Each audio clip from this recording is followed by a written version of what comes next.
Most FCAT aspirants fail the FCAT examination not because they don't study enough but because they study the wrong things. And if I were in your place and I would have 15 days left, this exact strategy is what I will follow in order to clear the examination. So if you are also someone who is preparing for FCAT examination, this strategy will definitely add weight to your preparation. So please stick to the video till the last, and I am going to discuss every other point which I followed for my preparation, and that has helped me clear this examination for 2 times in a row.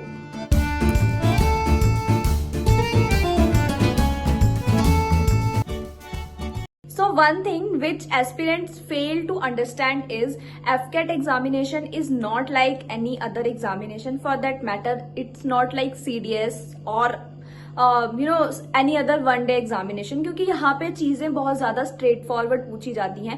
The current affair of this examination is very straight forward and they tend to ask only few questions which are very repetitive in nature and some of the few current affairs जो बहुत ज्यादा news में चल रहे हैं. And from the last few attempts थोड़ा सा उन्होंने जो है लेवल को अप करा है, but not as much as CDS and not as low as like some constable examinations of various states. Right. One thing that you need to keep in your mind is that whenever you start preparing, or for that matter अब तो आपके पास only 15 days, around 15 days let's say आपके पास बचे हैं, तो आपको इन दिनों में कैसे प्रिपरेशन करनी चाहिए, और आपने अगर प्रिपेयर कर लिया है तो अब आपको क्या करना चाहिए. एंड मैं पर्सनली इन दिनों में क्या करने वाली हूँ, एक वीडियो तो मैं अपना डेली व्लॉग टाइप बनाऊंगी, ठीक है. उसमें मैं पूरा दिखाऊंगी कि मैं सुबह से शाम तक कैसे एफकैट की प्रिपरेशन और सीडीएस की दोनों साथ साथ में कर रही हूँ. एंड इस वीडियो के लिए मैं अपने सोर्सेज हैं वो मैं आपको इस वीडियो में शेयर कर रही हूँ. For English what you can do is you can take help from CDS journey YouTube channel, यहाँ पर मैं लगा दूंगी उनका, ठीक है. इनकी प्लेलिस्ट है जो मैं अपने टेलीग्राम पे दूंगी, वो मैंने खुद बनाई हुई है, वो ही प्लेलिस्ट मैं बार बार रेफर करती हूँ. एंड मतलब मैं उतना ही पढ़ के जाती हूँ एफकैट के लिए स्पेसिफिकली, उससे बाहर जो है वो चीजें आपसे पूछी भी नहीं जाएंगी, और उसमें से ही आपका पेपर मतलब इंग्लिश आपका वहां से कवर हो जाएगा, ठीक है.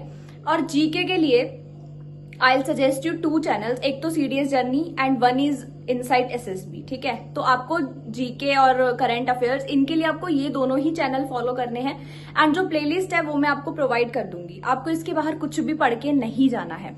And for maths I would say कि आप सीडीएस जर्नी से तो देख ही लो, उनका जो एक मैराथन वीडियो आता है अराउंड फ्यू आवर्स, कुछ आवर्स की वीडियो रहती है वो, ठीक है. तो वो आपको देखनी है. उसके बाद आपको जो क्वेश्चंस प्रैक्टिस करने हैं, आप टेक्स्ट बुक से क्वेश्चंस की प्रैक्टिस करना, ठीक है. बिकॉज जो उसके अलावा कोई सोर्सेज है तो वहां से ना थोड़ा सा डिफिकल्टी लेवल का आपको आइडिया शायद लगे शायद ना लगे, बट टेक्स्ट बुक पर आप जाओगे तो मेमोरी बेस्ड उन्होंने दिए हुए हैं सारे क्वेश्चंस, एंड हर एग्जाम के वहां पे होते हैं, तो आप एफकैट का भी वहीं से लगाना.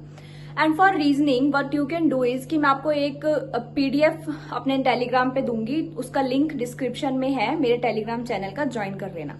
एंड वहां से आपको रीजनिंग के लिए एक पीडीएफ मिलेगा, उस पीडीएफ को ही आपको कवर करके जाना है. उसमें सारे क्वेश्चंस लाइक ब्लड रिलेशंस के, ठीक है, उसके अलावा एजिंग और जो भी डिकोडिंग कोडिंग हर चीज वहां पर कवर्ड है. आपको वो 200 अराउंड क्वेश्चंस हैं वो कवर करके जाने हैं, उससे आपका रीजनिंग का पार्ट हो जाएगा. एंड मेरे अकॉर्डिंग रीजनिंग जो है वो हर बच्चा अप्रोक्सीमेटली कर लेता है, तो वहां से डिफरेंस भी इतना क्रिएट नहीं होता. What actually create difference is English and GK और करंट अफेयर्स, ठीक है. क्योंकि इंग्लिश में जो एंटोनिम्स सिनोनिम्स ये सब क्वेश्चंस होते हैं, तो इनके लिए आपको एक अच्छा मतलब आपका एक कॉन्सेप्ट होना चाहिए थोड़ा सा, तो ठीक है. और एफकैट में 1 वर्ड भी आ जाता है, 1 वर्ड सब्स्टिट्यूशन, ठीक है, और वो एंटोनिम सिनोनिम के लिए एक वर्ड देते हैं, उसका ही मीनिंग पूछते हैं, तो वो चीज थोड़ी सी चैलेंजिंग कर देती है. और जीके भी वैसा ही होता है, ठीक है. तो उस चीज के लिए ये प्लेलिस्ट फॉलो करो, ठीक है. एंड आपकी जो भी गलती हो रही है उसको नोट डाउन करो. You don't need to study 8 to 10 hours for FCAT, ठीक है. This notion should be avoided for this examination. 8 से 10 घंटा FCAT के लिए पढ़ने की नहीं requirement. You can just study for like 5 hours and 5 hours में भी आप अपना टाइम डिसाइड कर लो. आपका जो सबसे वीकर सेक्शन है उसको आपको सुबह सुबह ही पढ़ लेना है. एंड मेरा जैसे मैथ्स का सेक्शन वीक है तो मैं अर्ली मॉर्निंग उठ के सबसे पहले मैथ्स ही सॉल्व करती हूँ. मैथ्स के क्वेश्चन जितने भी मेरे से बनते हैं एंड जो गलती होती है उसको नोट डाउन, ठीक है, ये सब करती हूँ. तो आपको भी यही करना है. Apart from it, once you are done with all the theory part, now I think आप सबका theory part almost हो ही गया होगा cover.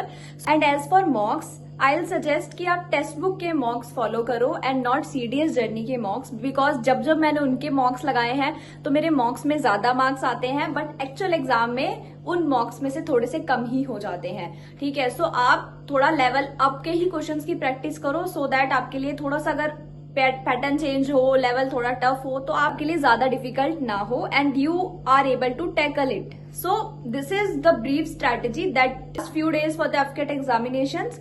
So this is it for this video and I will see you in the next one. Till then, stay safe and keep practicing.